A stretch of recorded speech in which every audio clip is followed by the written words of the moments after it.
Voici un exemple typique de problème de statique où la force résultante doit être de 0. Donc, nous avons quoi ici qui est présent? Nous avons le plafond, un mur et deux cordes. Une corde qui est placée ici à 120 degrés par rapport à l'horizontale et une corde ici qui est vraiment à l'horizontale. Donc, et une masse qui est attachée par ces deux cordes-là. Les données que nous avons ici, nous avons une tension 2 qui est à 20 newtons. Nous n'avons pas la tension 1. Et ce qui est cherché, tout simplement, c'est la masse qui est suspendue.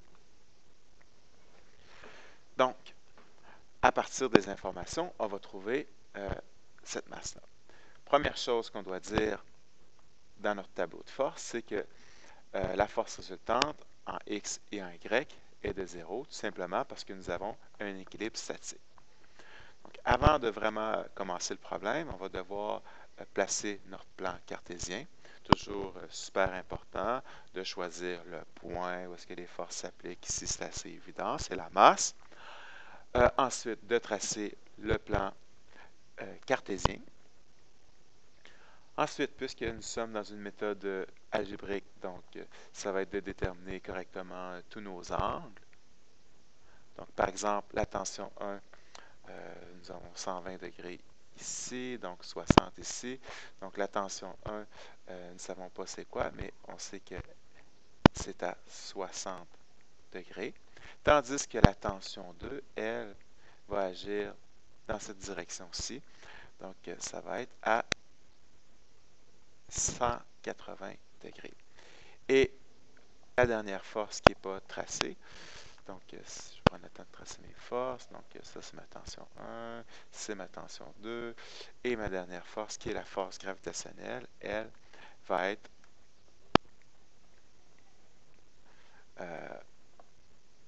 à moins 90 degrés. Donc ça c'est les informations que nous avons pour l'instant. Montrer le signe de vecteur, le signe de vecteur, le signe de vecteur, puisque maintenant j'ai donné les orientations. OK? Donc, si on remplit le tableau de force, donc tension 1, tension 2, force gravitationnelle et force résultante qui est 0,0.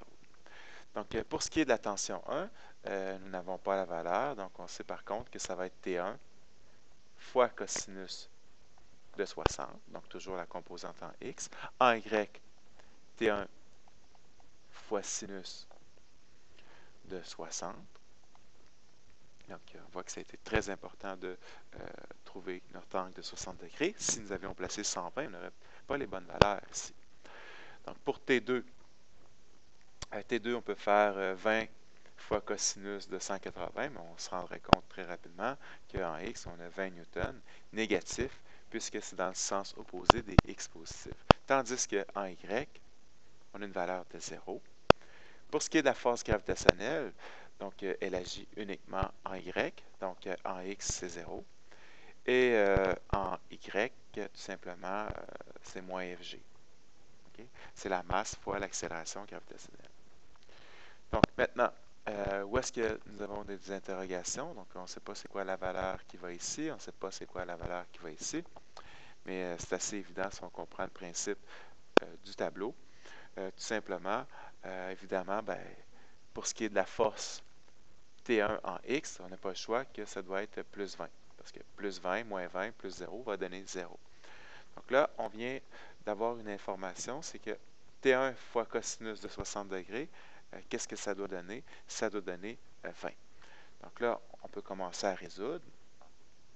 Dire finalement que T1 fois cosinus de 60 degrés, ça doit donner 20 newtons.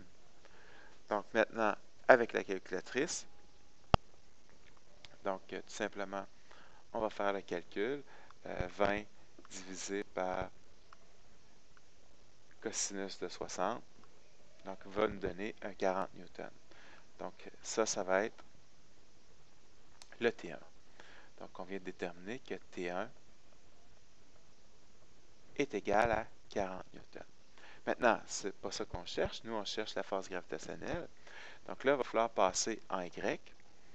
Tout simplement, en Y, ben, on va avoir ici T1 sin de 60. On sait maintenant T1 c'est 40. Plus 0, moins la force gravitationnelle, doit donner 0 ici. Donc là, on peut le spécifier. On va être en Y. Donc, qu'est-ce qu'on va avoir? On va avoir T1 fois sin de 60. Donc, excusez-moi.